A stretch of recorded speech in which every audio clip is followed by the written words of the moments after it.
राजकुमारी Anastasia. एक समय की बात, एक बहुत बड़े जंगल में तेंजोंगा नाम का एक राज्य था। तेंजोंगा पर शासन करता था एक दुष्ट राजा जिसका नाम था बोरिस। उसके राज्य के अधीन लोग बहुत नाखुश थे। उन पर जो कर लगाया जाता वो बहुत ज्यादा था। सिपाही अत्याचार करते और किसी को भी बोलने की स्वतंत्रता का अधिकार नहीं था। पर हमेशा ऐसा नहीं था।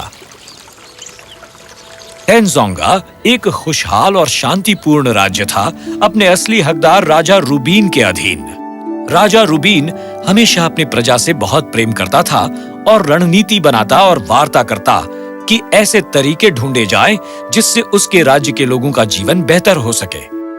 अच्छा राजा होने के साथ साथ वो एक अच्छा पिता और एक अच्छा पति भी था। वो अपनी पत्नी से बहुत प्रेम करता था और अपनी इकलौती संतान अनास्तासिया से भी।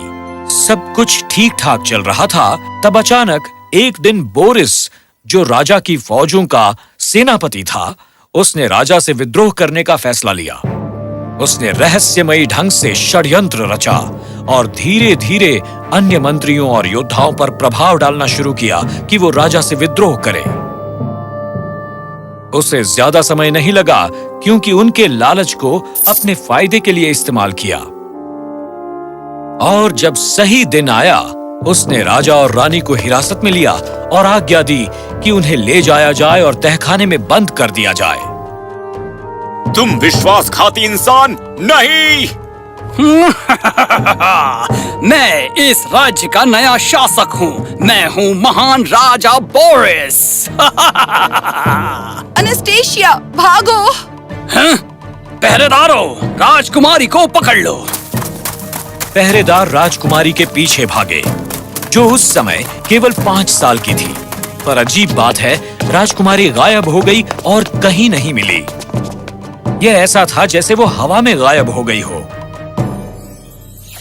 दिन बीतते गए और सिपाही भयभीत हो गए क्योंकि वो राजकुमारी को ढूंढ ही न सके। उन्होंने आपस में चर्चा की और फिर बोरिस के पास वापस गए और कहा, महाराज, राजकुमारी नदी पार करने की कोशिश कर रही थी और वो पानी में डूब गई। अच्छा, रॉबिन का एकमात्र उत्तराधिकारी अब खत्म हो गया है। राज्य मेरा है, सिर्फ मेरा।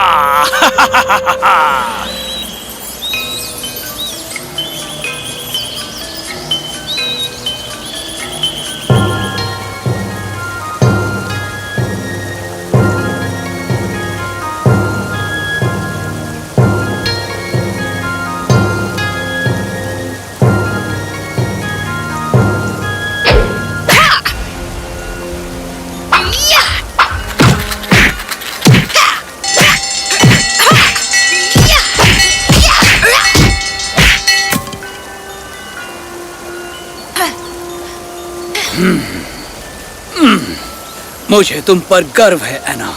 तुम्हारी ट्रेनिंग अब पूरी हो गई है। धन्यवाद मास्टर। याद रखना एना, जब भी तुम अपने आप को संदेह की स्थिति में पाओ तो बस अपनी आंखें बंद कर लो और सांस अंदर लो और सांस बाहर छोड़ो। जी मास्टर, मैं ये याद रखूंगी। अच्छा है, तुम अब तंजोगा जाने के लिए तैयार हो।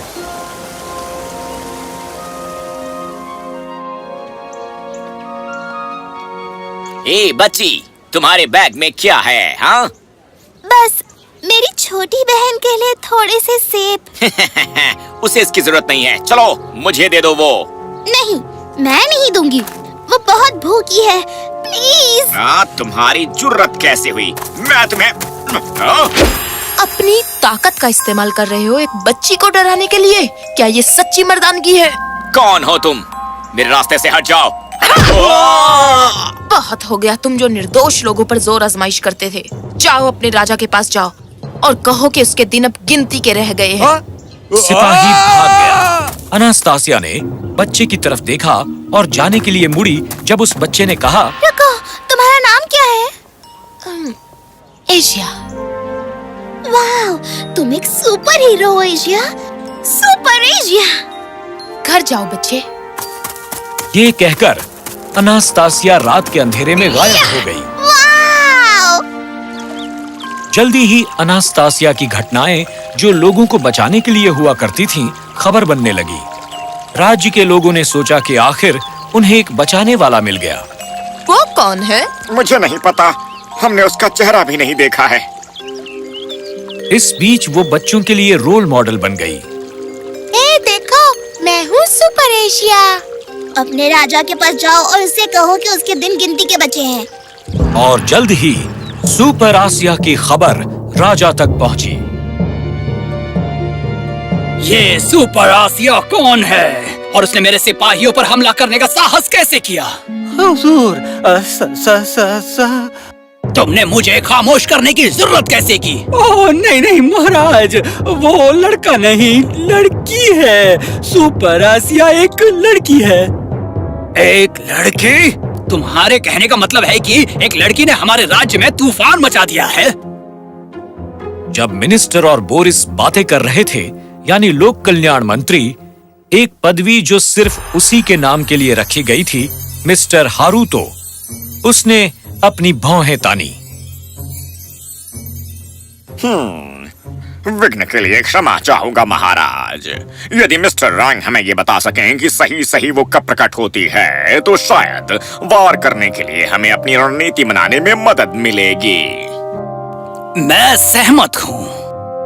वो केवल सूर्यास्त के बाद ही प्रकट होती है, वो दिन में कभी प्रकट नहीं होती। कल जब हमारा एक सिपाही दोपहर के समय लगान वसूल करने गया था, उसे महसूस हुआ कि कोई उसे देख रहा है और उसका पीछा किए जा रहा है। तब उसे कुछ नहीं हुआ, पर शाम को जब वो कर का पैसा लेकर किले की तरफ वापस आ रहा था, उस पर हमला किया गया और उसे बांधकर छोड़ दिया गया। पिछले कुछ सप्ताहों में हमारे बहुत से सिपाहियों पर हमला हुआ है। ऐसा लगता है कि वो उसी पर हमला करती है जो आपके प्रबंधन का हिस्सा है। एक छोटी सी हंसी आ गई मिस्टर हारूतो के चेहरे पर। उस शाम बाद में मिस्टर हारूतो शहर के चौराहे पर सुनसान सड़क पर थे, जब अचानक उन्हें लगा कि उनके पीछे कोई है। वो मुस्कुराए। मिस्टर हारूतो ने तुरंत उनका हाथ पकड़ लिया और उसकी आंखों में देखा और मुस्कुराए। अनास्तासिया असमंजस में पड़ गई। राजकुमारी अनास्टेसिया, कौन हो तुम? और तुम्हें मेरा नाम कैसे मालूम? उर्सा मेजर, तुम्हारा बर्थमार्क है जो तुम्हारी आंख के नीचे है नक्षत्रों के रूप में। Ursa major. अनास्तासिया की भौहें टेढ़ी हो गई और तुरंत ही वो हवा की तरह गतिशील हो गई।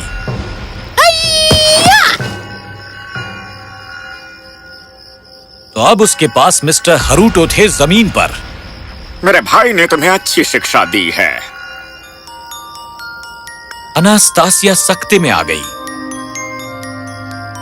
जिस दिन तुम गायब हो गई थी, बिल्कुल उसी दिन मेरे भाई मिचिको ने भी तंजोगा छोड़ दिया था। तब मेरे दिमाग में ये जरूर आया था कि उसने जरूर तुम्हें बचाया होगा, पर फिर मैंने इस विचार को त्याग दिया। पर हाल ही में जब मैंने सुपर एशिया की कहानी सुननी शुरू की और शाही प्रबंधन के विरुद्ध उसके बदले की भावना की बात सुनी, तो वो पुराना ख्याल वापस आ गया। अनास्तासिया खड़ी हो गई और मिस्टर हारूतो भी खड़े हो गए। तुम यहाँ क्यों आए हो? मिचिको और मैंने कसम खाई थी राजा रॉबिन और उसके परिवार की सुरक्षा करने की अपने अंतिम सांस तक, पर बोरिस ने बहुत ही चोरी छुपे साजिश रची थी। जब राजा और रानी को कैद किया गया, मेरे आगे चुनाव रखा गया कि या तो मैं अपनी जान दे दूं या बोरिस के साथ शामिल हो जाऊं। मैंने सोचा अगर मैं जिंदा रहूं और जेल से बाहर रहूं, तो एक दिन मैं उन्हें आजाद कराने के काबिल हो जाऊंगा, और इसलिए मैंने उसके पद पर आसीन रहना स्वीकार किया। मेरे भाई को हालांकि मेरी इस मंशा का पता नहीं था, इसलिए वो तुम्हारे साथ चला गया और उसने मुझे अपना पता ठिकाना नहीं बताया। उसी दिन से मैं मौके की तलाश में हूँ राजा और रानी को बाहर निकालने के लिए, पर कोई भी कारगर नहीं हुआ जब तक कि तुम प्रकट नहीं हुई। मैं अपने माता पिता को तह खाने से बाहर निकालना चाहती हूँ। यदि तुम सचमुच उनके वफादार हो, तो अब समय आ गया है वो साबित करने का। मुझे बताओ कि मैं बोरिस तक कैसे पहुँचूं बिना महल में खलबली मचाए, ताकि पहरेदार मेरे माता पिता को नुकसान पहुँचाए इससे पहले मैं उन तक पहुँच जाऊँ। मेरे पास इसकी बिल्कुल सही योजना है। मिस्टर हारुटो ने अनास्तासिया को समझाया कि कैसे बोरिस पहरेदारों से हमेशा घिरा रहता है, सिवाय साल में एक दिन के, जब वो शानदार नाटक फिर से करता है इस राज्य पर अधिकार करने के लिए, अपनी प्रजा के लिए एक स्टेज प्ले के रूप में। बोरिस हर साल लोगों को ये याद दिलाना पसंद करता है कि वो उनका महान राजा है। वो स्वयं की भूमिका स्टेज पर करता है और जाहिर है वो खुद को महान योद्धा और एक कल्याणकारी नेता के रूप में प्रस्तुत करता है। धीरे धीरे और दूसरे अभिनेता उसमें शामिल होते हैं। मिस्टर हारुटो ने उस नाटक का दिन और समय अनास्तासिया को बताया। अनास्तासिया मुस्कुराई और कुछ ही दिनों में वो दिन भी आ गया। लोग अनमने मन से स्टेज के इर्द गिर्द इकट्ठे हुए। मंत्री और योद्धा अगली पंक्ति में बैठे। ड्रम बजे और पर्दा उठा और जो देखा उससे हर कोई अचंभे में पड़ गया। क्या? वहां बोरिस बंधा हुआ था और वो जमीन पर पड़ा हुआ था, जबकि अनास्तासिया सिंहासन पर बैठी हुई थी। क्या ये नाटक का हिस्सा है? हे, ये तो सुपर आसिया है। और जल्दी ही पूरा हॉल फुसफुसाहट से भर गया। तभी मिस्टर हारुटो स्टेज के ऊपर आए और कहा, बस यही है बोरिस के शासन का अंत। देवियों और सज्जनों, मैं आपके सामने पेश करता हूँ एक अरसे से खोई हुई आपकी राजकुमारी, और यही है सिंहासन की असली वारिस, राजकुमारी एनास्टेसिया। भीड़ ने खुशी से तालियां बजानी शुरू की।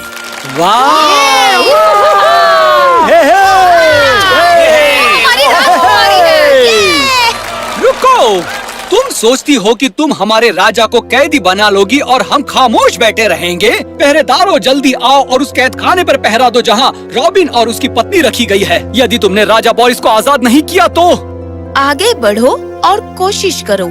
इस हॉल के सभी दरवाजे बाहर से बंद कर दिए गए हैं और इस बीच जब हम बात कर रहे हैं, हमारे माता पिता जेल से आजाद कराए जा रहे हैं। क्या? अपने हथियारों को लात मार के दूर कर दो। असहाय मंत्रियों और सिपाहियों ने बिल्कुल वैसा ही किया। अनास्तासिया ने सीटी बजाई। तुमने मुझे धोखा दिया, ये कोई तरीका नहीं है।